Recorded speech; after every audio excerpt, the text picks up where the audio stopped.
Modern technology, when it's good, but when it's bad, it is so bad. I apologize profusely, guys, for the confusion with the technology. So I thank you for your patience this evening. But I want to, since we have spent so much time just allowing the chair to get itself situated this evening, I want to jump right in. I just want to mention really quickly, Farah, are we? I can't really see if we have this recorded now, right? Are we recording now? Yes, we are recording. Okay, fantastic. All right, so I will do my thing. Welcome everyone to the Commerce Committee meeting finally at 7:14 on December 17th. I really appreciate everyone being here this evening and attending our meeting. It's pretty exciting for us as Commerce Committee members to host our meeting because we get a chance to interact not only with our business owners but with each other and personal ideas and all of that good stuff. So but I want to thank you guys for being here. So very quickly, can we do a roll call? And I will start off myself, Hassan Bakrdeen, the Commerce Committee Chair. Sonia Next. Clark, Thank you, committee Sonia. member. Thank you. David Boatswain. Ruby Harrison, committee member. Hi, Ruby. Nice to see you again. Fatima Hey. Mohammed, community Thank board you. member. Hi, Fatima. Hello. Next. Jabril Morris, community member. All right. Khadijah, community board member. Hi, Khadijah. How are you? Good, good. Next. We've got Marguerite on there as well. Oh yeah, Marguerite Villante, board member, committee member. All Good right. evening. Good evening. Kwesi, you can introduce yourself really quickly as well. Hey everybody, my name is Kwazi Enin. I am a community lending partner, and Hassan has just invited me on the call today to share some additional information and hoping to join some of the committees and be a part of the board moving forward. Awesome. Next up. Good evening, Sabin Jacques. Hi, Sabin. Next up. Sean Robinson, hopefully new potential business opening up. Okay. Are you, but you're not on the schedule for our, not for this month, right? We were invited, we issued our notice to the community board, and we were invited by Farah Notion? Yes, to attend tonight's They are meeting and then only also cannabis to application attend. for the night. Gotcha, the cannabis dispensary license. Okay, great. Thank you so much. Thank you Yes, so sir. much. I apologize.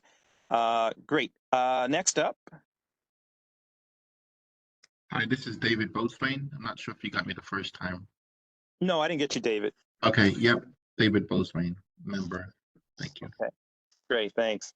And do we have anyone else? I think that's everybody, right? Yeah, I think that's everybody. I think we. Hi, it's Kenya from I Am Caribbean. Hi, Kenya. How are you? Good, how are you? Good, good. You said you're from where again? I Am Caribbean. I Am Caribbean? Yes. You're not on the schedule for tonight. You're just sitting in on our meeting? No, not on schedule. Okay, great. Just want to make sure. Okay, wonderful. All right, awesome. Well, thank you so much for everybody for going through that process of roll call. Oh, one last question. Farah, could you unmute yourself and just for the record? Ms. Noshman? Maybe she stepped away.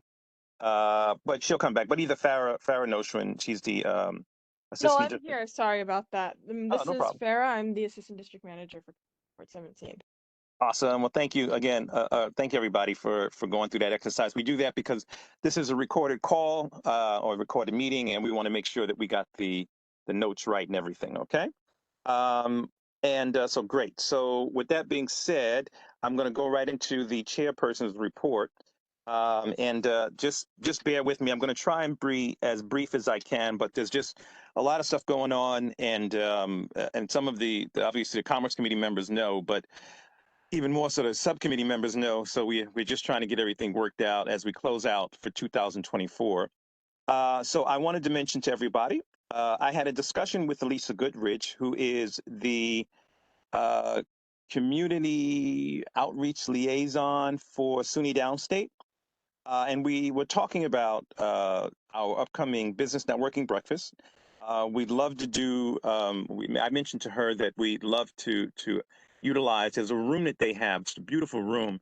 It's a multi-purpose room where they have actual uh, tables and chairs and desks and all that stuff, but also projectors and mics, and there's an area for if you know, of course, it's breakfast, so we're going to be inviting people to eat and all that kind of stuff. So there's an area that you can actually serve from as well, breakfast. So it's a very nice setting. It's a modern setting. So we're looking to have our business networking breakfast at that event, at that location, which is SUNY Downstate. I can get you guys the location, but that's a good place to hold that event because it's big enough, it's wide enough, it's a lot of room, but they've got all the audio video stuff and everything that we need to accommodate us, and we're just settling on a date. And I know tentatively we were talking about doing this on March 4th or March 11th. Okay, so these events have to be worked on way in advance because it just takes that long to get everything in place and get the fly together and get the invitations out and get the invites and all of that. So we're working on that as well. The subcommittee, I'm going to be looking for your help for that. So we'll be having our own separate meeting for those who are in the subcommittee to work on getting this together as well. And we're going to be drafting a letter for Senator Sanders, who is the chair of the Banking Committee, the New York State Banking Committee, along with Senator Parker and Councilmember Farrah Lewis, to support our efforts or assist our efforts in getting a bank on the business corridor of Avenue D. There used to be a bank there. I know some of you have heard me mention this before. It's a business corridor that has lots of businesses from Albany Avenue all the way down to East 53rd Street, I believe. And we had a HSBC there for many years. That bank closed several years ago, and we have not had a bank. And then we've had subsequent departures, like we had a supermarket close, and then we had a pharmacy close as well. So we're looking to sort of anchor and give support to those businesses on that corridor to get a bank, because that's obviously one of the things that they had wanted. We think it makes sense. So we're working. We'll send out a letter and draft a letter to Senator Sanders and Senator Parker, as well as Councilmember Lewis, eliciting their help to see if we can get a bank back in that area. It could be a Citizens, it could be a TD Bank, but we need a bank in that particular business corridor. Okay, so I just wanted to mention that. I had conversations with Councilmember Farrah Lewis's office and Mayor Eric Adams' office, because we've been trying to put together, and we were, and I know the committee has heard me say this before. We were trying to put together a small business event, or small business fair, or small business soiree, whatever you want to call it, at K&L Manor for our young entrepreneurs. The whole idea is to encourage them and walk with them through the process of becoming, if they like, of course, MWBEs for both the city and the state. The purpose is we would invite all of them to come in. They can actually bring their displays of their businesses at that location, and bring in the agency to support those businesses as well for that event. So we were looking to do that in January. It'll probably be the end of January if we're getting together. Right now, we do have the location, which is K&L Manor. I think they're at I can't remember the exact address, but it's a large space, beautiful location, and we should be able to accommodate a number of people on that. So we'll give you the date. I think the date we're looking at is either January 22nd or the 28th. I'm more partial to the 28th, though, actually, because it's further in the month. It gives us a little bit more time to work on it. We're also rescheduling the walkthroughs for Bamboo Walk and Lily's Restaurant. Both of those restaurants are directly across the street from each other. We did have one scheduled at Bamboo Walk last month, but because of things, emergency that happened, we weren't able to go. So we're looking to reschedule that in January. So I'll give you guys a date on that as soon as we get that in place, and we'll schedule both of them together so we can go right across the street from one to the other. Our on-site visits, again, guys, shouldn't take more than 30 to 40 minutes at each location, but the idea is to really talk about how we can support the small business owners, and as well as making sure that they have the resources that they need. And we would invite the Brooklyn Chamber and, of course, New York Small Business Services as well. Lastly, we're still looking to schedule the walkthroughs for the Avenue G corridor, the Church Avenue corridor, the Church Avenue D, Utica Avenue, and the Notion Avenue corridor. I think that's what we said. So we're looking to do that and schedule those events beginning of the year. We'll have to stagger them when we're going to do it. Whoever's coming in now, can you mute yourself? Can you guys mute yourself? I think the ending. Yeah, thank you.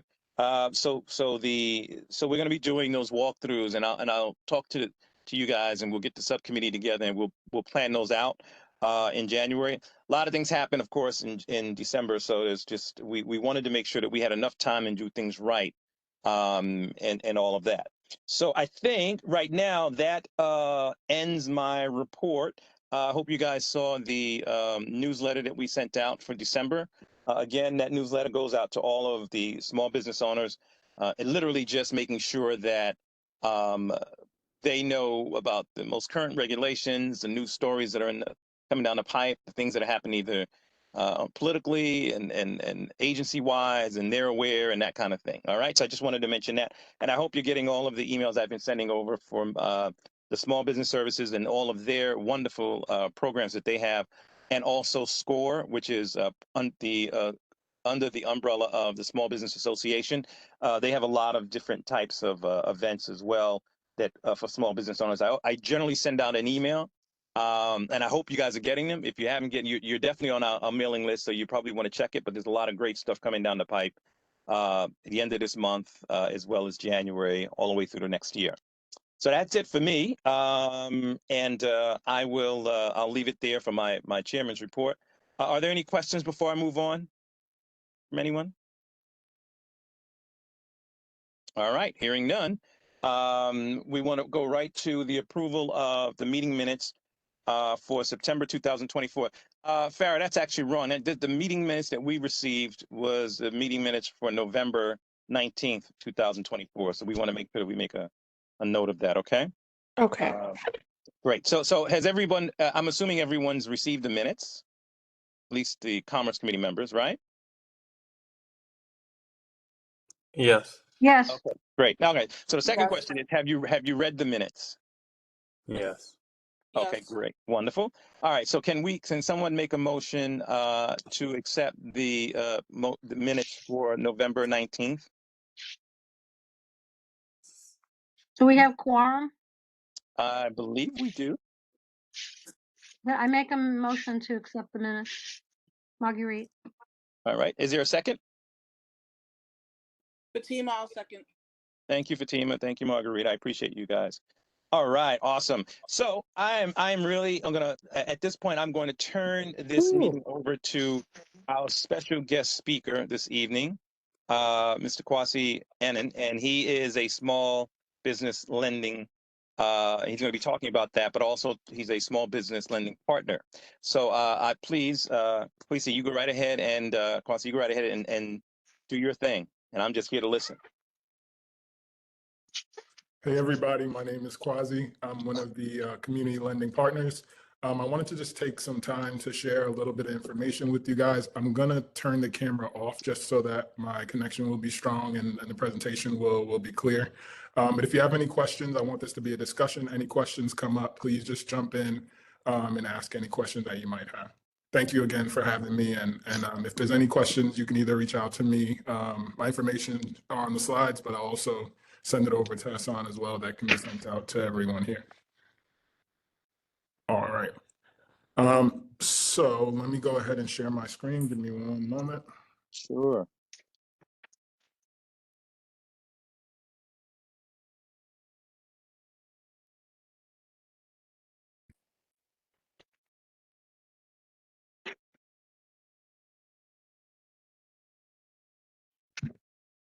All right, I think we can see it now. Oh.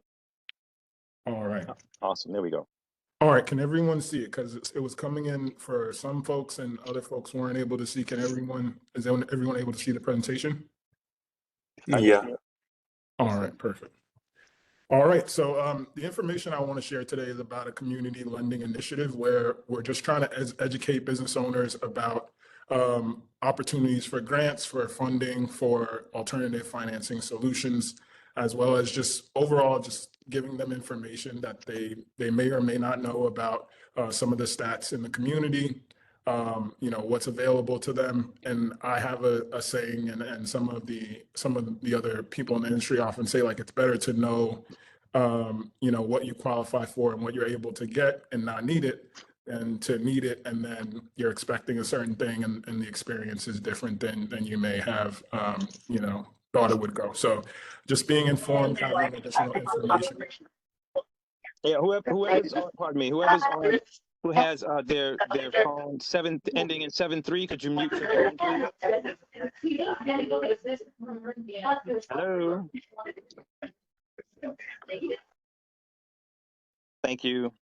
Go right ahead. So I'm just going to quickly jump into a quick overview of what community lending is. Community lending is a growing trend in the business world. It refers to the practice of lending money to businesses within a specific community, such as a neighborhood or town.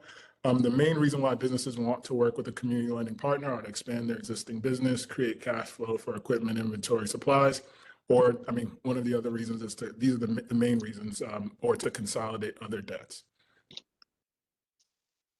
All right.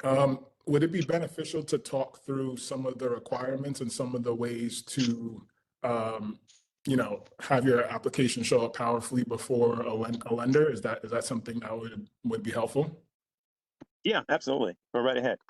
Great. The main requirements for most of our programs, and everything is a bit fluid. There's so many situations that business owners are in. We try our best to work with any situation that comes through our door or on our desk.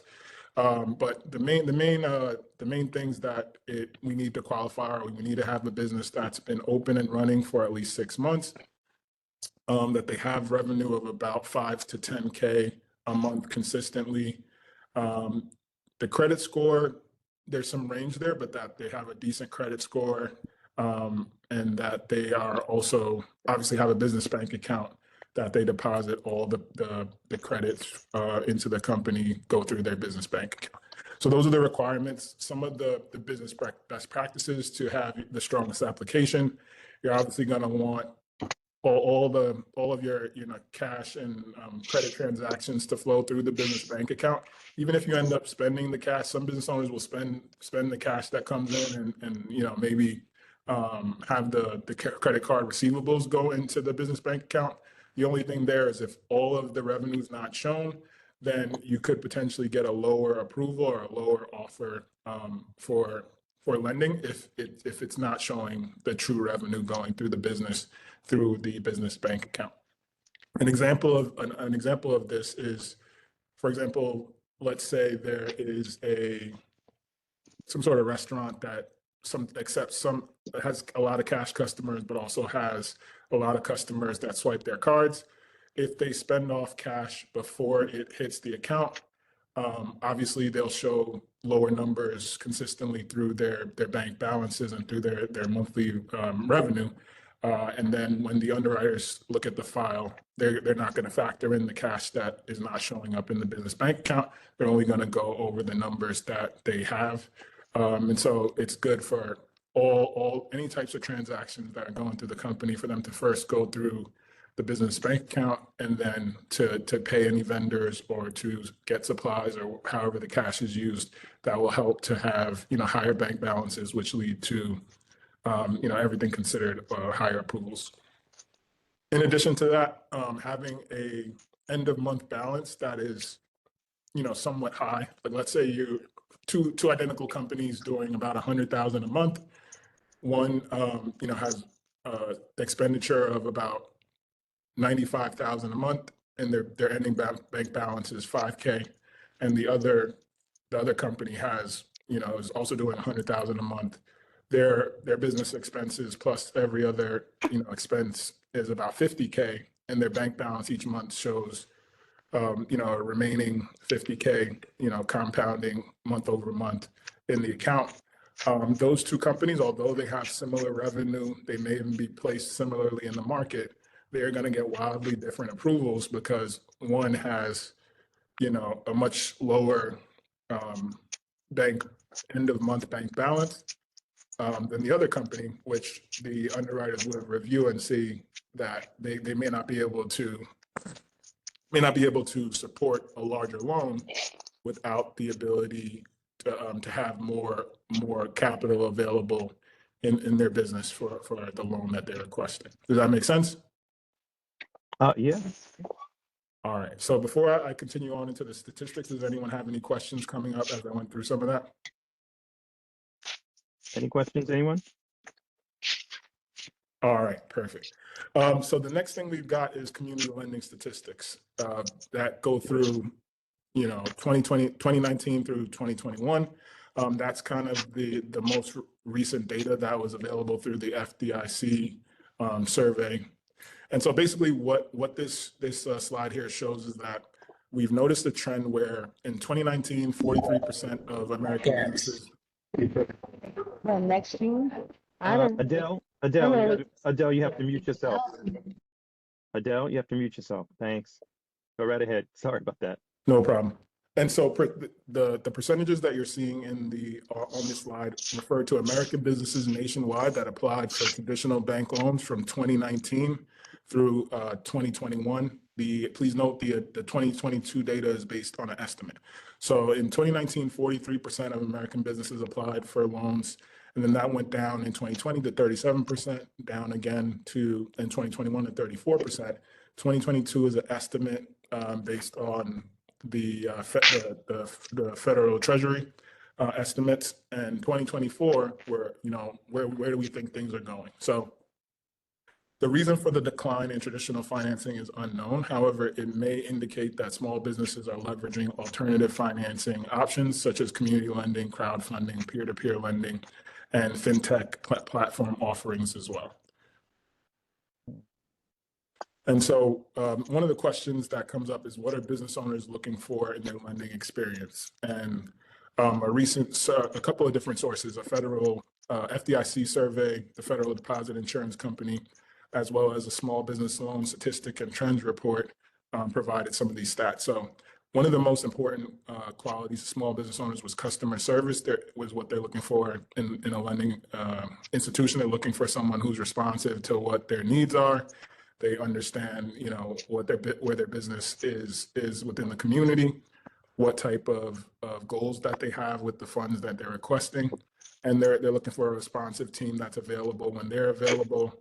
Obviously we'll follow up, but we'll give them space so that they're able to conduct their business. And these are, one of the 97% of respondents from the FDIC, pointed this out as being very important to them.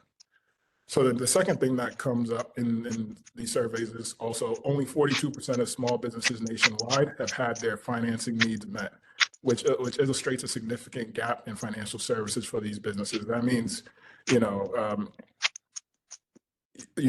upwards of 50% of companies have some need that's not being met currently in terms of, funding their business, expanding their business, or any of their business goals regarding cash flow for their business and funds to grow.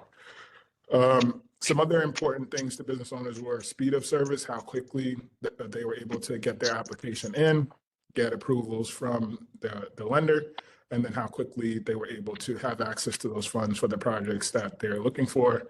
Lending flexibility, our rates and pricing able to move with the client's needs. Are there other vehicles that can give them lower rates or, a better fit for what they're looking to do? And then lastly, obviously, interest rates and pricing were extremely important to business owners. As we come to the close of the lending experience conversation, is there anything else that stands out as important that I haven't mentioned on this list in terms of, importance to business owners regarding their lending experience?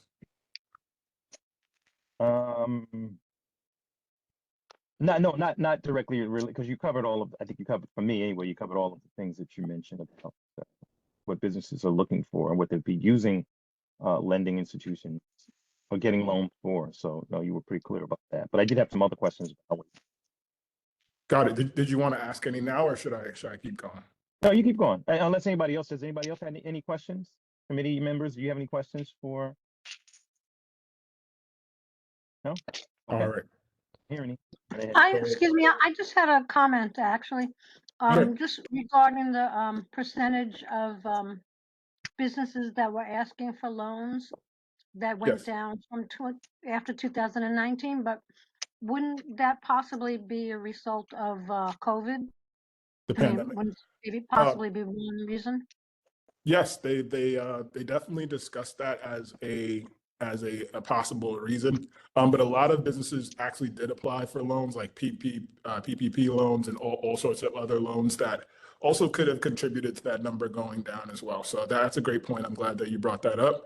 But the trend has continued from what I'm hearing and from some of the different, like the FDIC as well as the Treasury and some of the conversations there, that there is a trend going on in terms of small business owners wanting access to capital faster, wanting to work with responsive teams that are able to continuously fund them as needed, and then also to build a community relationship if possible with the lenders that they're working with.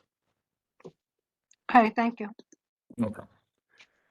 All right, so I'm just going to quickly go through a lending timeline, which just covers the basics. If there's any questions here, please just jump in and ask. So the lending timeline on average with most of the product offerings in the community lending space, aside from traditional loans, which some, depending on the bank, depending on some of their requirements, depending on what type of documents they require, and then obviously whatever their underwriting team may have as their particular criteria for funding, can contribute to longer lending timelines on the traditional side of things. So the first thing that happens, step one, is the application and the necessary documents are submitted. The team receives application plus the required documentation. Shortly after that, the application is reviewed to make sure all the necessary fields have been filled, all the necessary documents have been provided, and then depending on the client's goals, like if the client says, "Hey, I'm looking for $25K for inventory and hiring someone to assist my business." And then they're saying, "I'm looking for this as quickly as possible at the best rate possible." And then we'll say, we have a few lenders that we think may be a good fit for you. This lender particularly would be a good fit. We could either submit to one first, see what comes back, or we could submit to these three particular lenders within our network that we feel would be a good fit. Which one would you like us to do?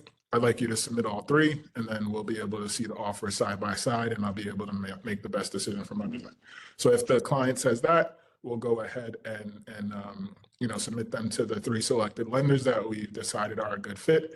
And then once that is sent over to those underwriting teams, they are reviewed by the underwriting team. In this portion of the process, the underwriter reviews the applicant's application, the use of funds, like what are they going to use the money for, and then also the financials that they provided to assess what type of risk and obviously whether to approve or decline that applicant for the next steps with their lending team. If client is declined, obviously we're going to discuss with the client the reasons provided, see if it's something we could work through, or if we have additional lenders who are able to work with that client. For example, if a client has a previous debt that they don't disclose, that could potentially cause a lender to decline them if they, didn't mention it initially and then it comes up at a later moment.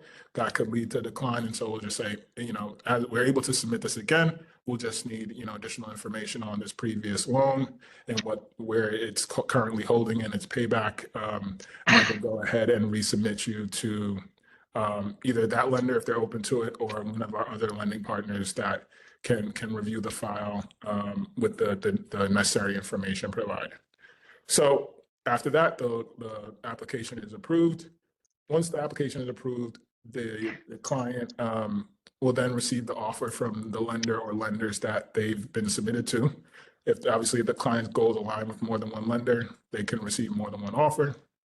The client will review the offers. For example, the example of 25K, they may review 3 offers. We have 25K at a 12-month term. We've got 25K at a 10-month term. We've got 25K at a 8-month term. And then the client will say, you know what, 12 months sounds like it's a good fit for my business right now. That's the offer that sounds good to me. Client reviews all offered terms, accepts the best option, and then returns the signed contracts. Those signed contracts then come back to the contracts team. They make sure everything has been signed, everything's been initialed where it needs to be. They talk through everything with the client that they're obviously, the terms of their agreement. Once that's received, the client will then provide closing documents that often verify their identity, ownership of the business. If the business is co-owned, they may ask for like the Schedule K, which will give some additional information. Oh, sorry, Sonia, you said something? Okay, I guess you didn't say anything. Go right ahead. And they may ask for the Schedule K, which will give additional information, or the Articles of Incorporation, which will give. I had a question, sorry. No problem. Go ahead, Sonia. Yes, I heard it talked about borrowers borrowing from more than one lender. Are you saying that if you're going for a loan for a particular project, you can borrow money from different institutions for that same project? How does that work? In some instances, it's possible. What I was referring to was at the onset, like let's say we have a meeting, you and I, Sonia, and you're saying, I have a project, I'm looking to open a second location. I'm looking for $100,000 to open this second location of my business. And once you said that is your goal, then we're gonna look through our lending network and see what's a good fit. This particular lender has a strong fit for business franchising. That's the lender we'll submit to. Or these 2 lenders have a good fit for business franchising. These are the 2 lenders specifically that we want Sonia to speak with. Let's get Sonia to speak with them. And there's a perfect example, so I'm glad that you brought up this question, is we had a restaurant, an African restaurant, when we were doing a funding initiative to increase awareness about some grants and other funding opportunities for African, Caribbean, and Black-owned restaurants in the New York area. And so we had an African business who was looking to open a second location in New Jersey, thinking about closing their location in New York because it was a smaller place and they were looking for a little bit more space. And we were able to do a debt consolidation where we were able to basically, they had a few outstanding debts that they were paying off. We were able to do a reverse consolidation where we deposit the amount of each of the total amount of the remaining balance of those loans each month, which then frees up cash flow for that business owner.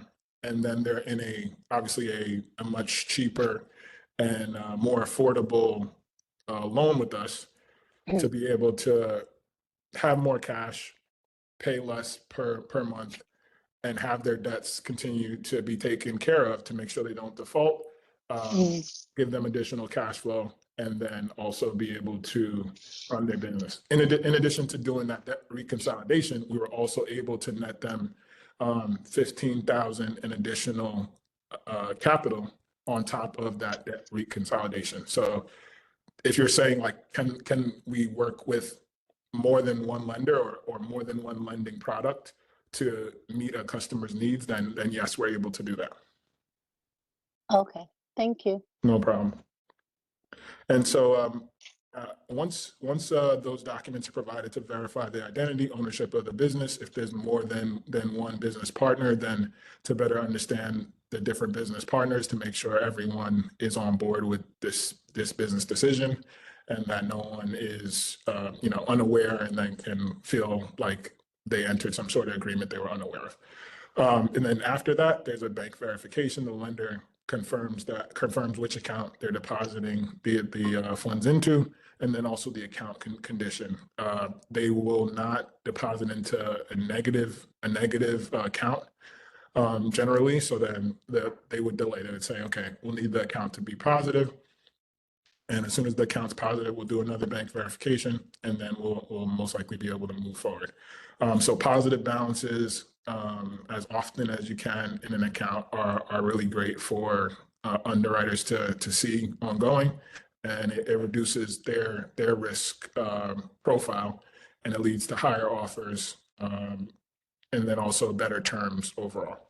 So then lastly, we have the funding call. That's when the lender calls to notify clients that funds have been sent out and should arrive within the business day. And then that's where we have Oprah saying, you get funding to go ahead. And, it's an exciting moment when a business gets the funds that they need, projects can move forward, growth is happening, scaling's happening, hiring's happening, and communities are growing. So that is the goal.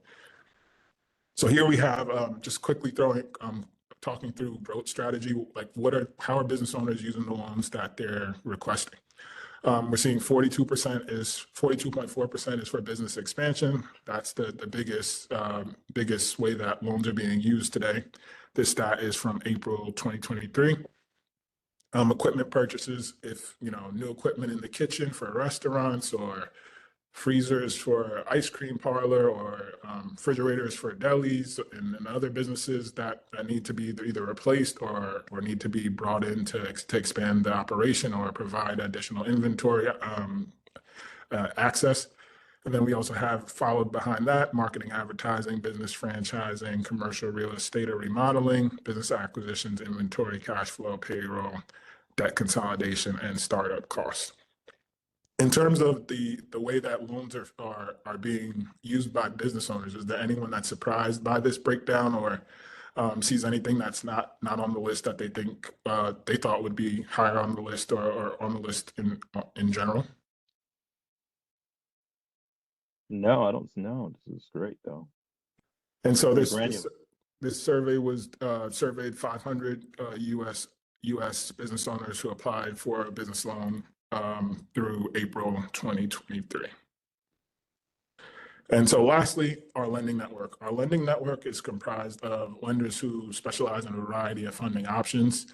Our focus is on business expansion, business franchising, equipment financing, marketing, advertising, inventory, cash flow, payroll, and debt consolidations. And then a little bit about me. My name is Quasi. As I've shared with you guys, I began working in business lending in 2013 and have worked in the business finance space for the last 10 years or so.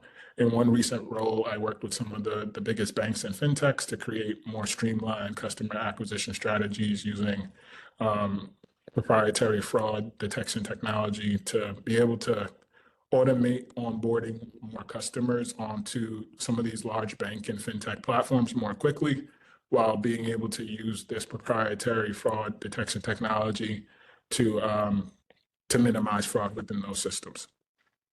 For more specific information on our lending teams, like what type of lenders we work with, what type of programs and offerings they have, any questions about community lending in general, or just have a question about a project or specifics, you could definitely set up some time to speak with Sabin and I, and we can discuss this in more detail. Are there any questions that are coming? Again, thank you guys so much, Community Board 17 Commerce Committee, for your time today. I really appreciate it. Are there any questions to close us out about anything that I've discussed, or even just community lending in general? Any questions coming up for anyone?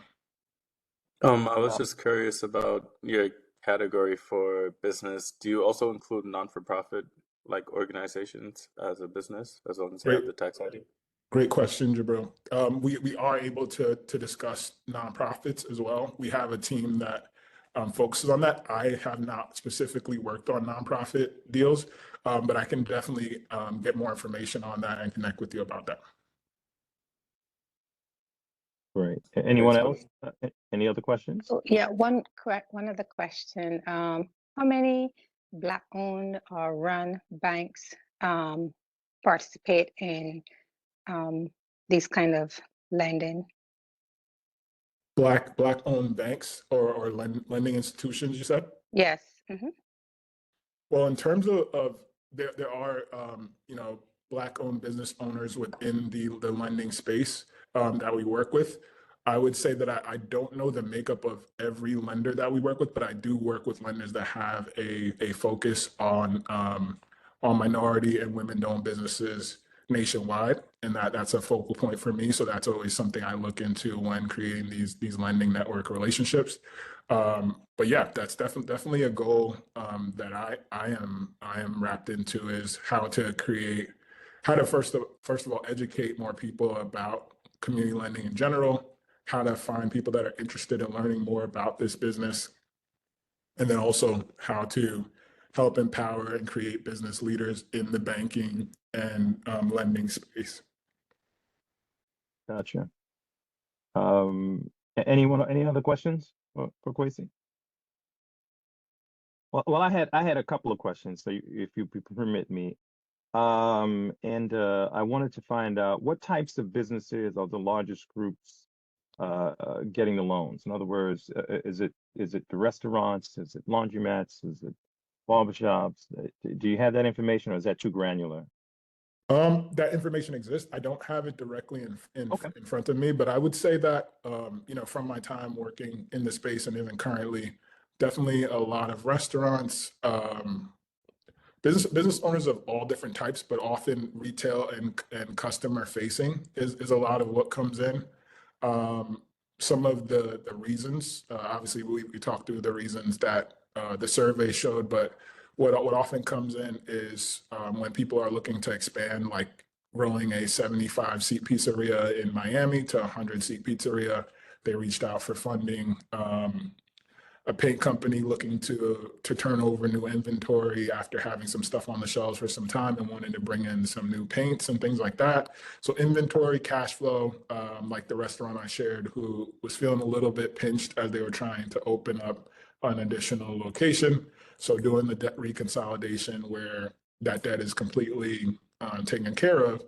And so that cash is not coming out, that cash is actually being put in. So everything that's being made can be used for, the new location, any documentation that they need to provide to open up, any expenditure for having, new restaurant equipment in the new location and marketing, advertising, all of that good stuff.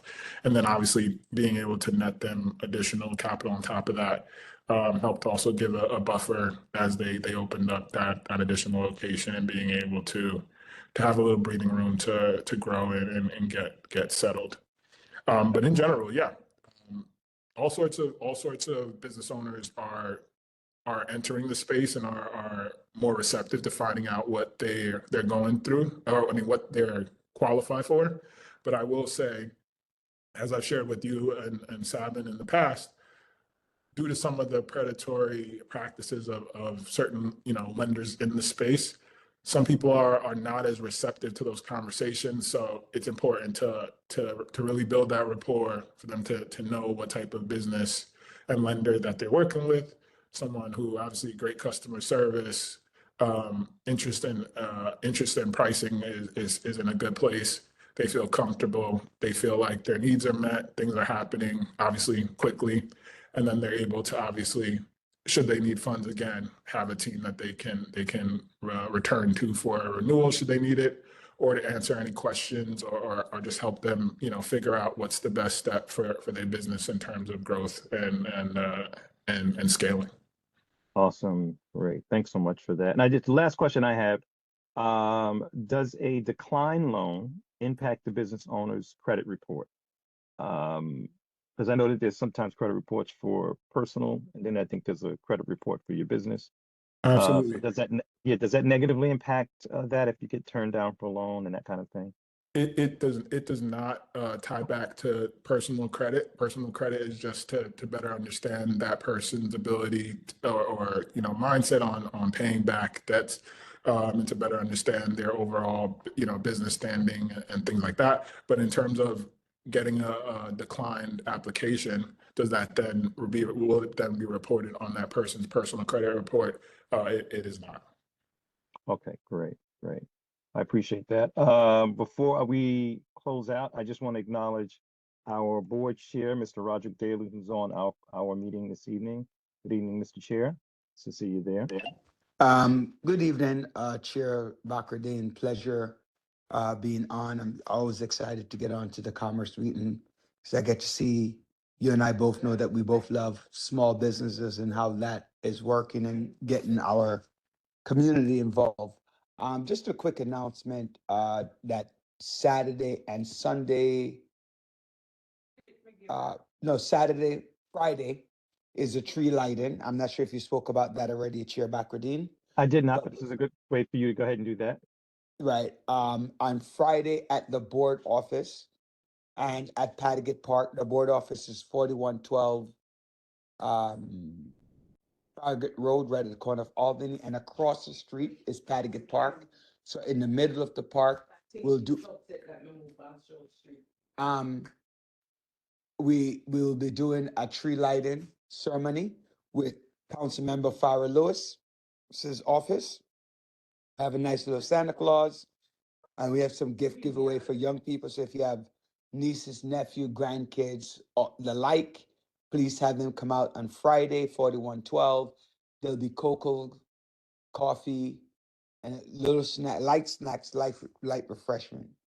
And so our local businesses can come out, say hello, give out their flyers. If you are, you have a young person that you are aware of in your family, please do come out and support. And again, Chair Bakardine, thank you so much for taking the reign with the Commerce Committee. We want to look at, again, and I see it, we're looking at small businesses, getting them the opportunity to learn, doing safety work. And if, again, any of our small business owners have questions, feel free to ask myself and ask our Chair Bakardine, who is, again, doing a yeoman's job to try to get our community up to speed on all the things that are happening. So thank you again. Thank you, Mr. Chair. I appreciate that. So Kwesi, you want to just close us out, sir? I mean, I don't know if anybody else has any final questions for you, but I want to thank you for your presentation. I didn't hear the hours. I didn't hear the hours of operation. Oh no, this is well, Kwesi's just here to talk about his practice for small business lending. So I'll let. I thought Kwesi. Okay, I got you. Go right ahead, Kwesi.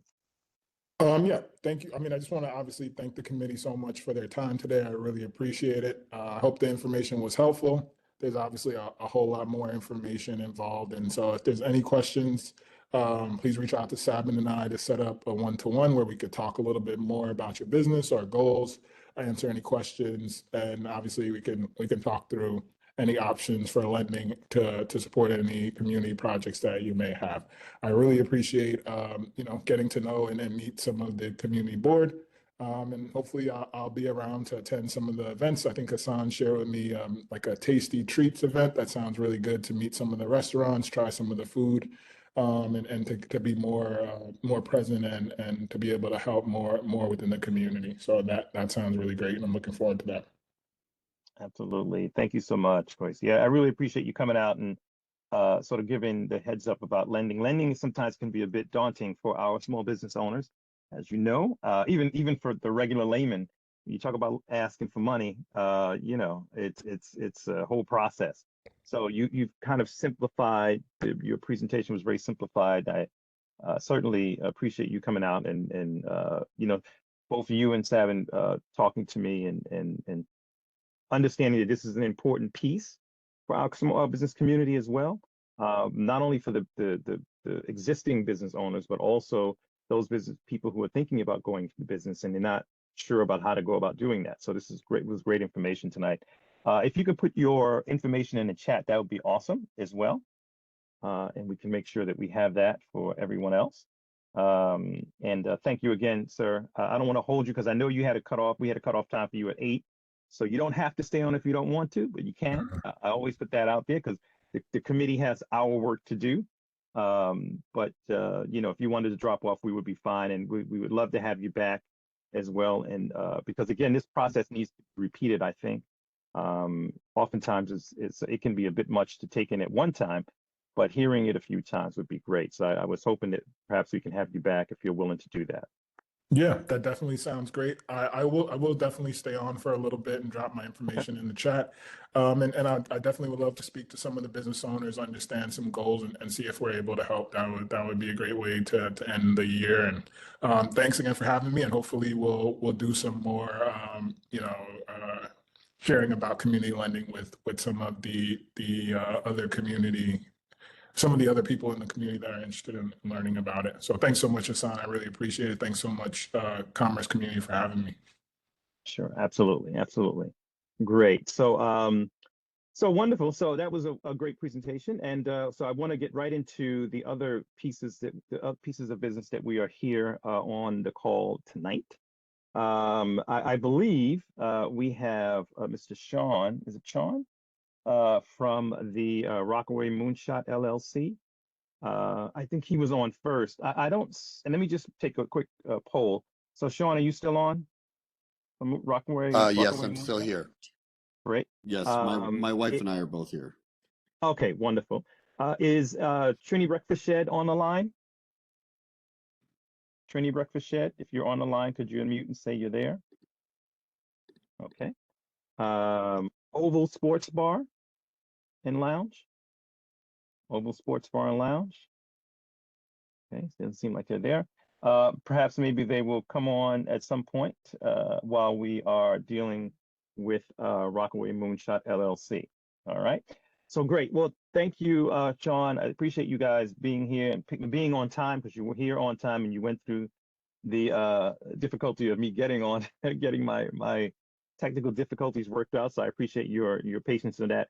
And I also hope, pardon me, I also hope that this presentation was something somewhat helpful for you as well as you looking forward, embarking on a new business. But can you certainly unmute and tell us, I believe you're applying or looking to apply for a cannabis dispensary license, right? For adult use only in retail, right? And it's a brand new application. So can you talk us through your business plan, I mean, it's not your business plan, but your business in general, your reasons for opening it, and what you hope how you hope that would improve the community. And just just to kind of let you know and sort of set the stage, a lot of the Commerce Community members, we haven't dealt with a lot of the cannabis dispensary licenses.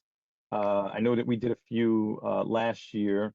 There was some, but because of course there was some confusion with you know, the retail cannabis stores closing down, being shut down by the mayor's office and all that.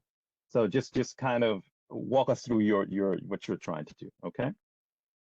For sure. Thank you. Hello, my name is Sean Robinson. This is my wife, Shannon Riley. We are the owners and operators of Rockaway Moonshot LLC.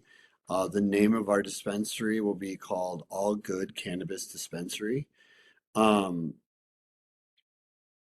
We're going to be located at 3401 Avenue H, number 5. It's in the old space where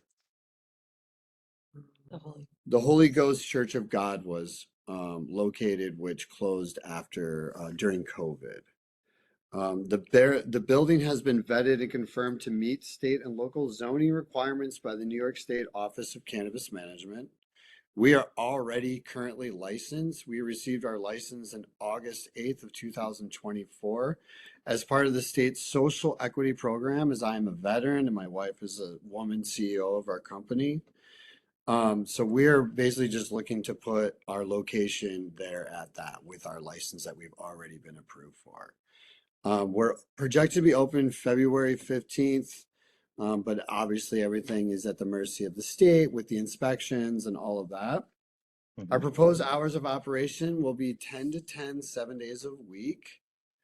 We will be using music via small Bluetooth speaker, playing music at a background level, inaudible by neighboring businesses or passerbyers.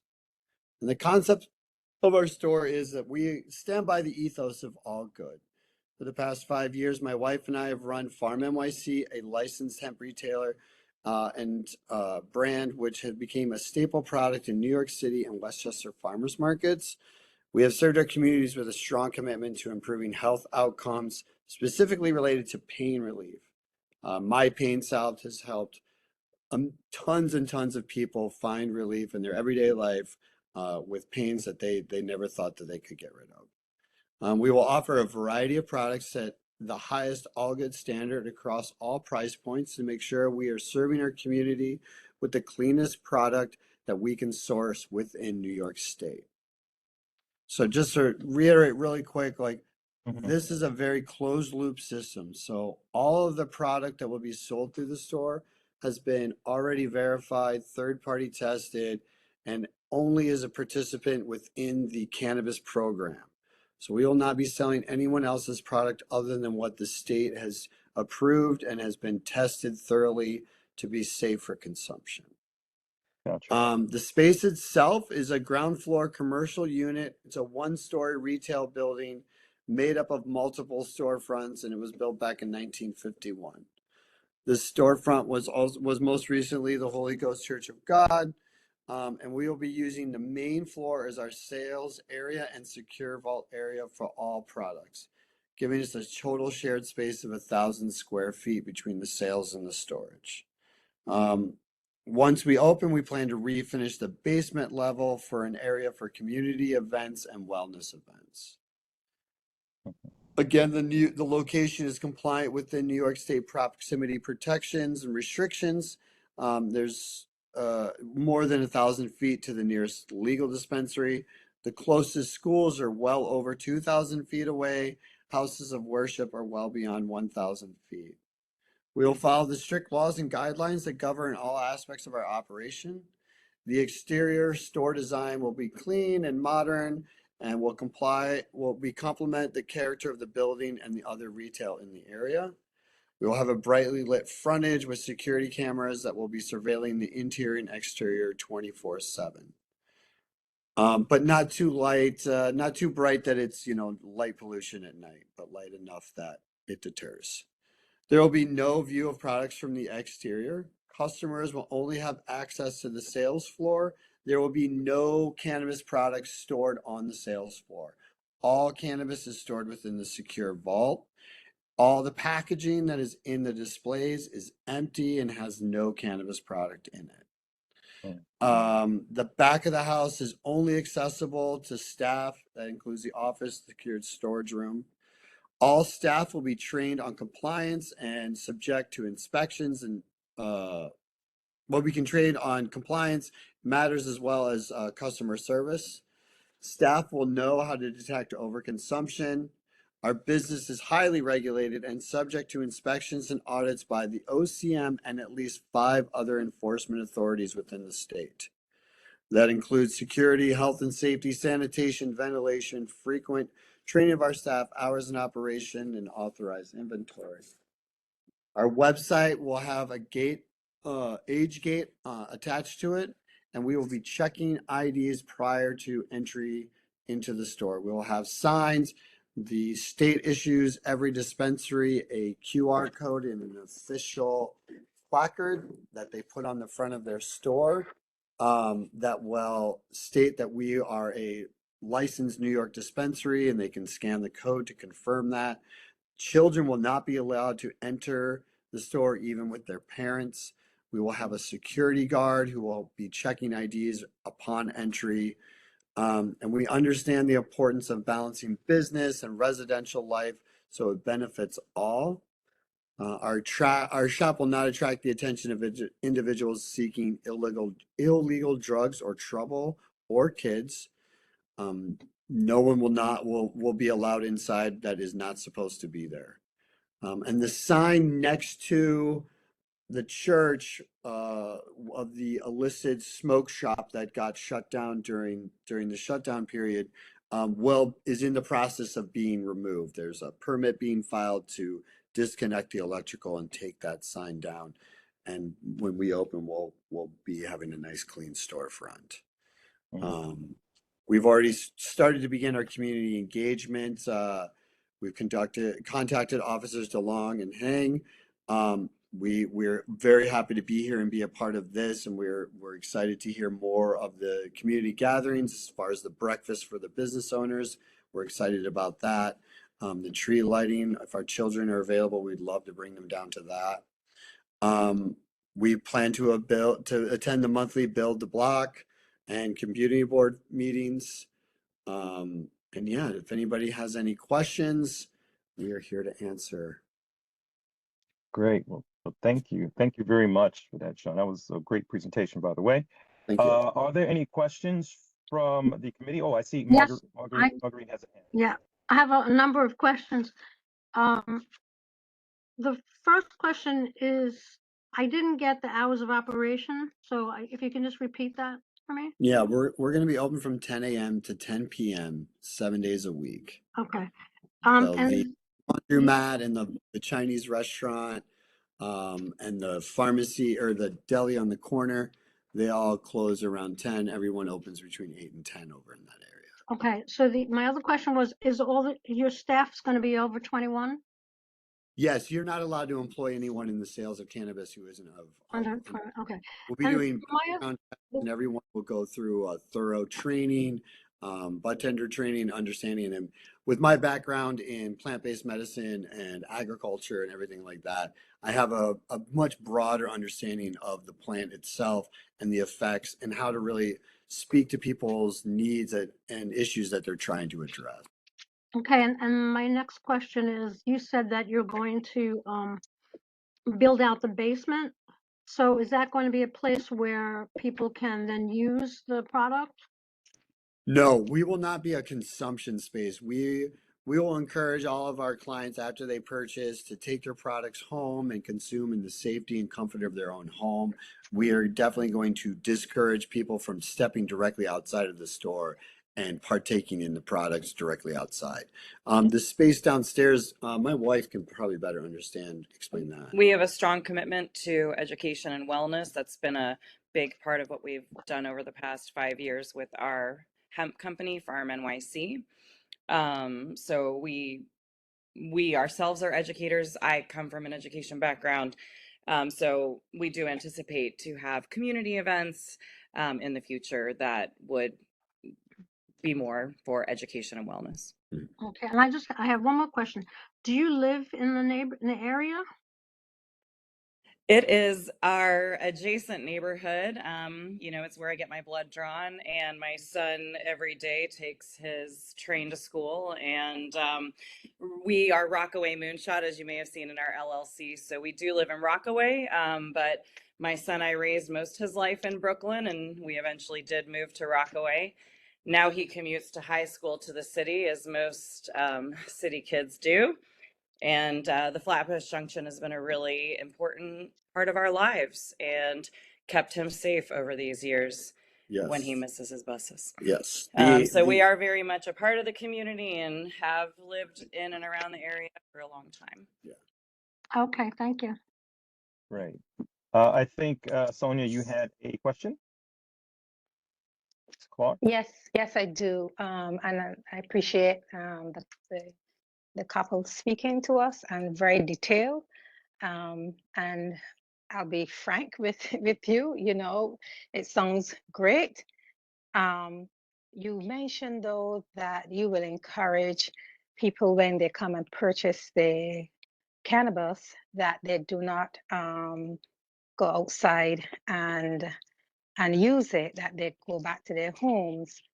But that's not something that you can enforce. And my concern for that is people starting to gather, especially the fact that you're open 7 days a week. Now, I personally think that there should be a day where neighborhoods and residents can have a quiet time. There should be one day, but that's just me personally. But my concern though would be enforcing or really encouraging people not to gather outside and use it and you know, and being not a nuisance to the neighborhood, but you know, gathering and that would be a concern for me.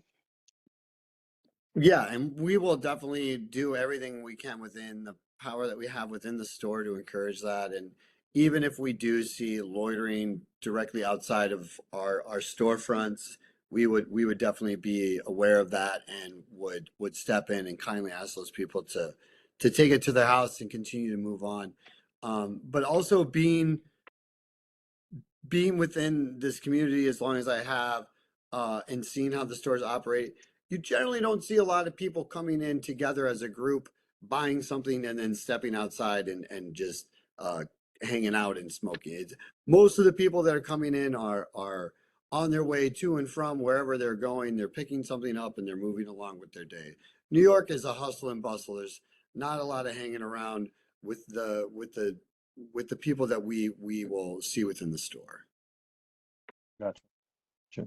Yes, and Uh, our staff will absolutely be trained on that language and be under full compliance. So that is language they will be used to communicating to our customers for. And one last question, and one of the things that as a resident in the area for so many years, we see a lot of businesses come into our community and take advantage of and not a negative, I don't mean that negatively, but take advantage of what we have to offer, but then do not give back. So my question to you is, how do you envision giving back to the community that they feel that we've welcomed you in? I know you're part of Brooklyn, but still, you're running a business. How do you envision giving back to the community? Yeah, I mean, we have a lot of different ways that we'll do it. And a great thing that the state set up with the taxation of the product was to ensure that the state and the city and the local community all got to see a benefit of that taxation. So it's depending on the population density and the bracket that you're in. There's a small percentage that actually goes back to our community to help put into whatever projects that you guys deem fit. I'm not sure exactly how that all works out yet. We're learning as we go. But then stuff that goes back into the city that feed educational programs and different programs that the city needs help with, and then the state obviously gets theirs. So we plan on that just off the bat, which, when you start doing the numbers, it's a good chunk for the community. And then also, again, everything that we've stood behind, that we've been doing for the past 5 years with our CBD company, has been about building our community. No matter where it is, our community is where we are. And we have a real passion behind wellness and understanding that New York is a very stressful place, and to be able to find a place of peace and calm in such a busy place is hard to do. And so that is kind of what we would be doing downstairs in the basement, is we would be holding free events for the community, where yoga, meditation, sound bowl therapy, red light therapy, just a lot of different simple things. Additionally, we certainly want to hire from within the community, and given that we would have space for things like wellness, open that up to community members who are also involved in wellness.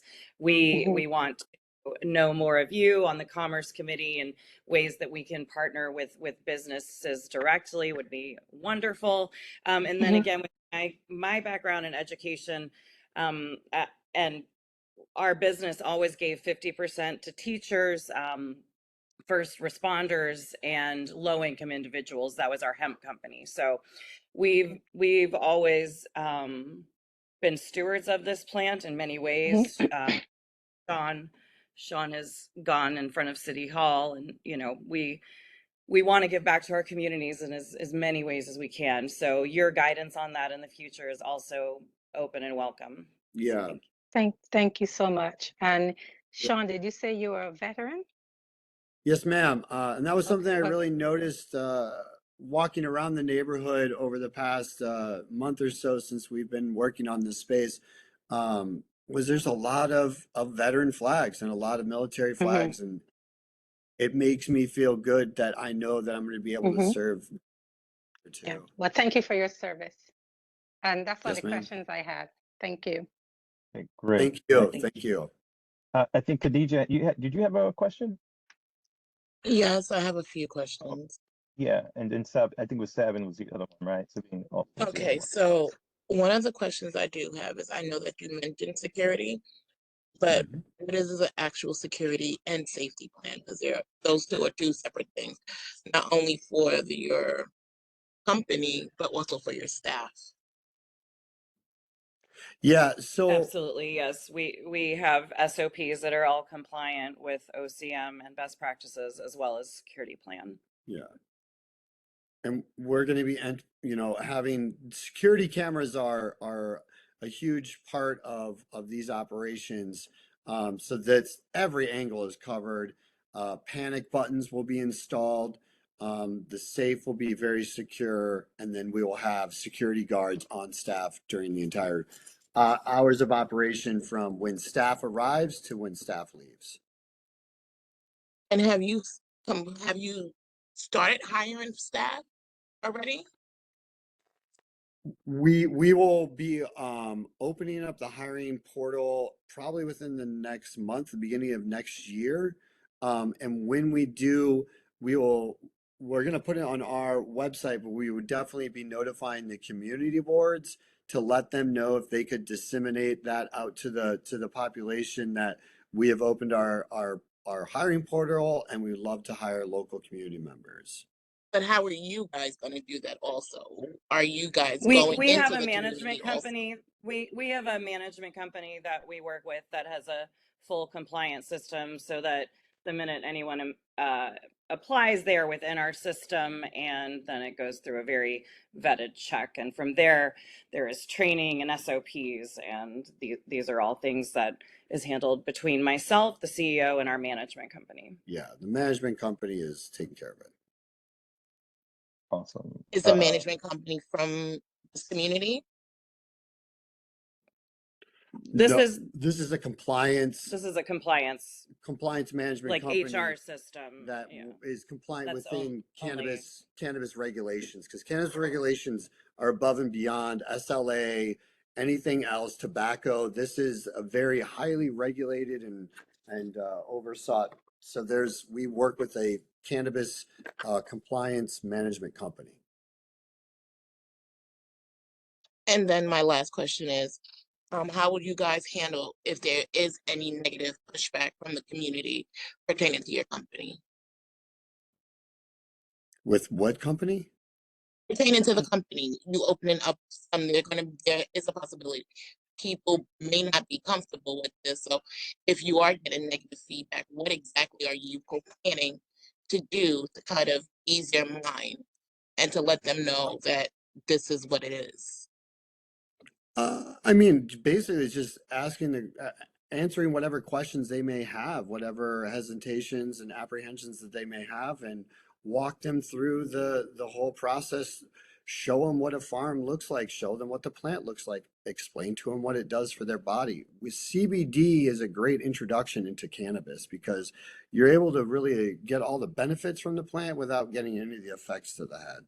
So that's how I've always started, and that's why I really enjoy doing what I do, because I can help people not just with pot, but with CBD, and we will be selling a fair amount of CBD at the store. Right. Thank you. Thanks, Nija. Appreciate your questions as well. Sabine, Sabine, you had any questions? I thought you had your hand raised up, but I don't see it now. Sure. Good evening. Thank you for that well presented, and you were very thorough in providing the answers to some of the questions. Now, I do have a question for you. This is a consideration. Obviously, it's subjective. Have you considered with Sunday doing a reduced time? And we've asked these questions usually even with restaurants, and because you do say you're 7 days a week and 10 to 10 approximately. Would you consider that And the reason why I bring that up, of course, for neighborhoods, even with the neighborhoods, pretty much I like to walk the neighborhoods. I notice by that time, things are just dwindling. Sunday has a different feel.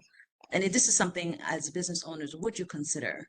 And for obvious reasons, if you walk the neighborhoods, you will see the difference noted also.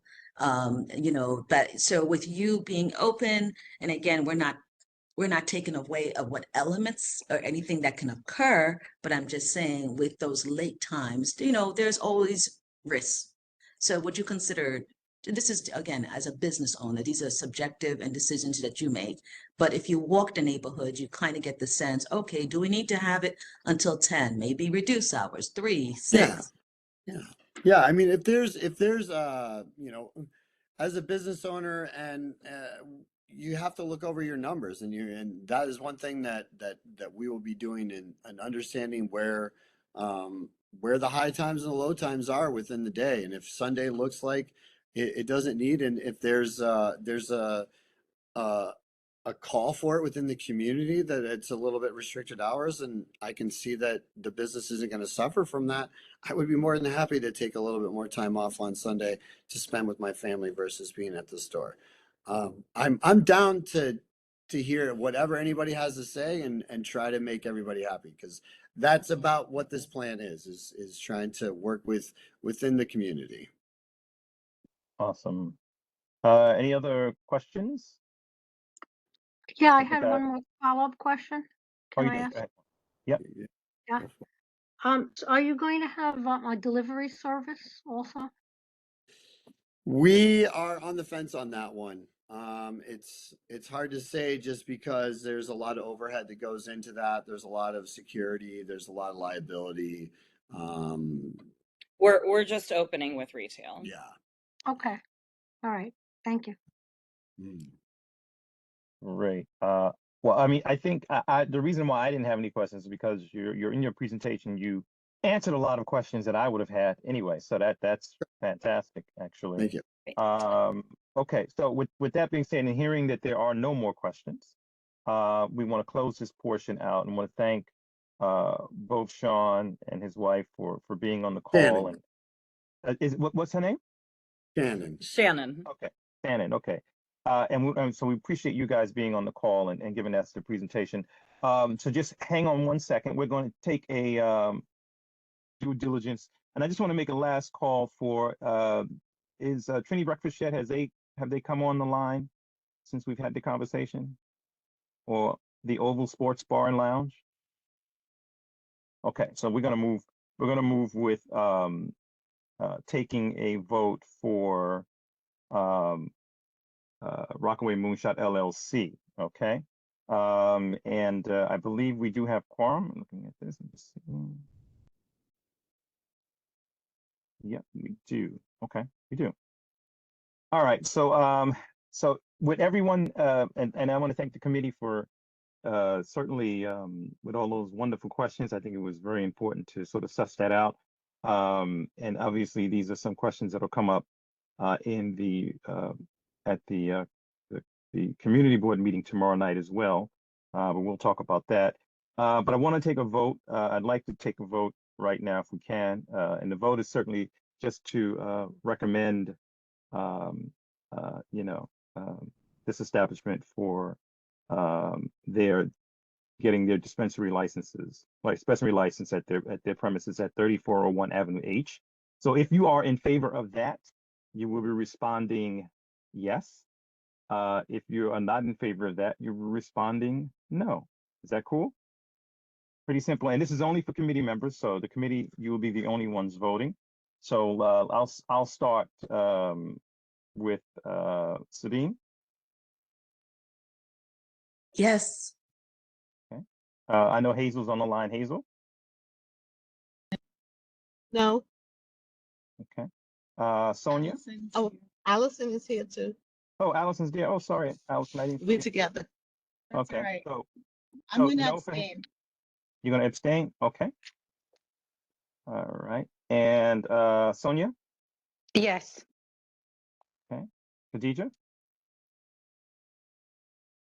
Yes.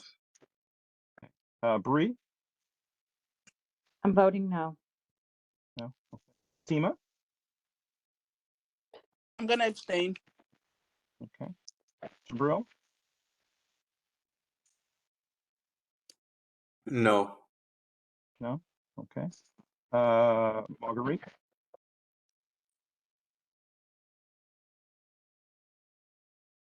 I'm gonna abstain. I'm abstaining.